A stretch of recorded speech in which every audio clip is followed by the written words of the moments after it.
Hey guys, what's up? It's me, Lori. So I have a guest today here. It's Lanika, my really good friend, who is actually back in town from Paris, where she's living right now. We were originally going to do this on Skype, but luckily I caught her, so we can do this live.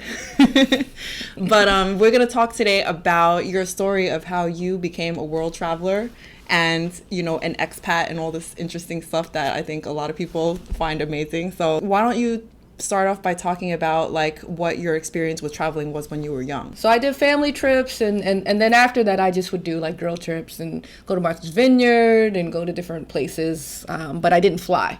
I had a fear of flying. So any trip that anyone offered me, I was like, no thanks. So in high school, my mom was like, she won this competition to go to Amsterdam to represent the United States. And she was like, you want to come? And I was like, no, thank you. What were you afraid about flying? I'm dying. Like the accident. It's also kind of like a control thing, right? I gotta trust the pilot. I have to trust that he's not drunk. I have to trust that he's relatively sane and normal. True. I have to trust that he's not sleepy or tired. I have to trust also that the mechanic checked the plane to ensure that True. it's safe. There's just so many things that I can worry about when I'm on a plane. But on a bus? On a bus or a train, in my head, everything is kind of like MacGyver. So I could kind of just jump off of a speeding train if something happened. And, you know, so I feel a little bit safer on the high speed, 60 miles per hour train. Yeah. And my skills as MacGyver. Okay. I hope you never get in a train accident. There's that too. So I guess, what was the first, do you remember your first flight? My first flight was to actually, at 23. Okay. To Chicago to see the Oprah Winfrey Show. Okay.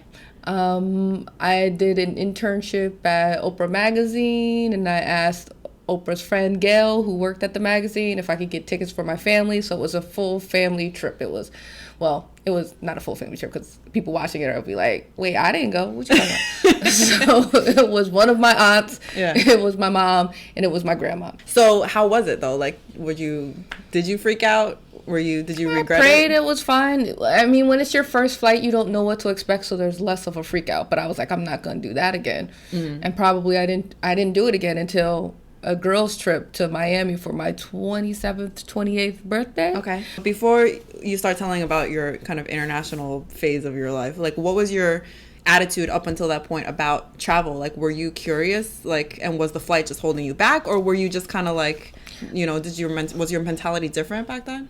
I was always curious, but my thing is, you know, it didn't feel like something that was holding me back because I always knew I would eventually have to conquer that fear. And I also knew that the only thing holding me back was myself. Mm-hmm. I think it's a lot different to have a fear where there's an outside force that's keeping you from doing something versus an internal, your own force. So it's something that you have to deal with, and you'll deal with at your own time. A lot of times, you know, I was working at a newspaper at the time, and a lot of those people were very, very well traveled, and a lot of those people didn't understand why I wouldn't get on a plane for the weekend, or I wouldn't do this, or I wouldn't do that. And there's nothing that they could say that would have made me say, oh, okay, I'm going to get on a plane, because it has nothing to do with, you don't get over a fear because someone else informs you that you need to get over the fear, and there's less risk, and there's that, like fears are irrational. Most fears are irrational. Don't go walking in front of traffic or anything. So what was it eventually that made you take that first international trip, and what was it? It was actually a death. So losing my grandmother actually made me decide that I needed to embrace life more. How did you choose the destination and what you wanted to do? Paris, always been in love with the city. Basically, movies, entertainment, and culture sell you on places you've never been. Mm-hmm. So now what I've learned is what attracts us is which countries have the best PR. So what attracted me to Paris was the best PR, the city of love, the city of art, culture, language, etc. Like, you know, there's still places that scare me. I see certain places in Africa, unfortunately, and what's on the news about them makes me a little more anxious because that's all I'm seeing of it. People aren't, you know, putting a PR spin on the amazing things that you can do, although that's changing for me now because I'm meeting more friends that are from there and et cetera, and you're like, oh, are from different countries on the continent, and that, you know, then opens up my eyes to more opportunities and more places to travel to. So when you were I mean, you mentioned just now that you kind of got exposed to a lot of different kinds of people from different countries when you went abroad. I felt like, even though I grew up in New York and I know people from other countries, obviously it's like Queens is the biggest immigrant county, but I didn't meet so many diverse people until I lived in Beijing, which is kind of weird. It's funny because it's like diverse, non-diverse, right? Because you're meeting all these people from different countries, right? From Sweden, those people are from Brazil, those people from Italy, those people are from I don't just want to make Africa this continent. Yeah. Like those people are from, Taiwan, Nigeria, like they're from all over, right? Mm-hmm. So they're a diverse group of people in terms of physicality, culturally, etc.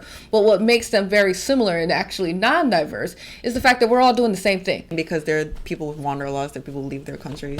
Yes, and even when I made friends, right, with people that live in a particular country, they don't have to speak English. And if you speak English, you usually have a little bit more access, right? You might not think you do. You might be like, oh my gosh, I'm struggling and doing whatever. I'm like, but the fact that you've had the ability to learn another foreign language, it's not because, oh my gosh, in other countries, everyone is just so more educated than us. That's kind of, in my opinion, that's a bit of a myth. It's because the people you meet from those countries are the ones who, Exactly. We're exposed to the more educated or people that had more access in some unique way. Like I have a friend, she speaks Spanish, she speaks French, but also her mother's a translator, right? So it's like most people don't have that access to someone at home that would speak multiple languages that then would make it easier for us to go out and learn. And also a lot of times people don't understand that being multilingual is often something that is I don't know, almost like a trait, right? It's like your ability to learn languages, everyone is not on the same playing field with that. So how's your French coming? Oh, my French is horrible. Ça va?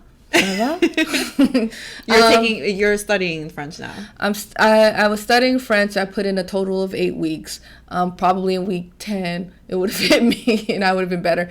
I mean, there's certain things that things are just more,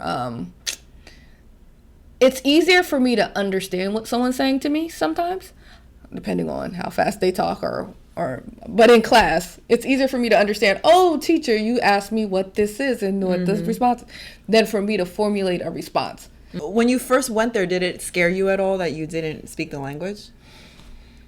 I don't know. I mean, I can't remember, but to me, a lot of times it's not the language that scares me. It's more what I think about is how will I be treated as a Black woman traveler?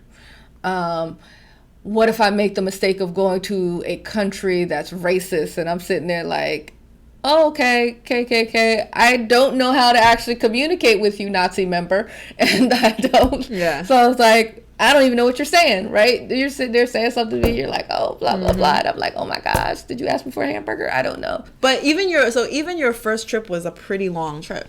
1 month. I spent the month in Paris. I had a travel mate.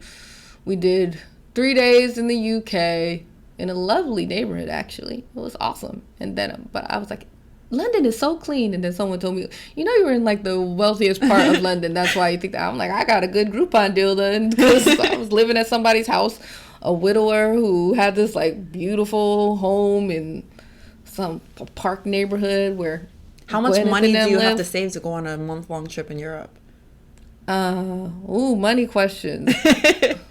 I don't know. Because it's a lot. I mean, there's also, people, if anyone's I only actually had like $2,000 for that trip.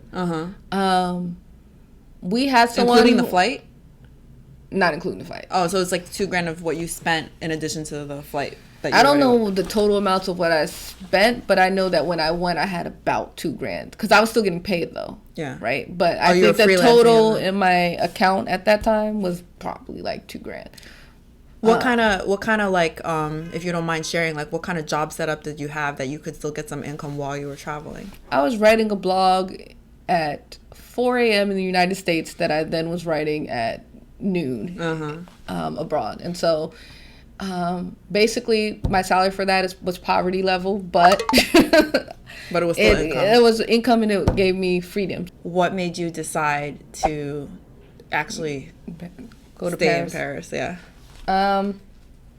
So the different access to people of different social demographic backgrounds, right? To a degree. So you go to a dinner party and you're at a dinner party with the dude that wrote a book about foul 1,000, a million, I don't know, just all the foul languages that you could use in the United Kingdom or something like that. Okay. And then you go somewhere and you meet someone who is a chef, and then you go somewhere and you meet someone who does digital media. You meet an American author. Then I have a friend who does something in accounting, but her dream was to do like circus things. So now she does aerial gymnastics and things like that.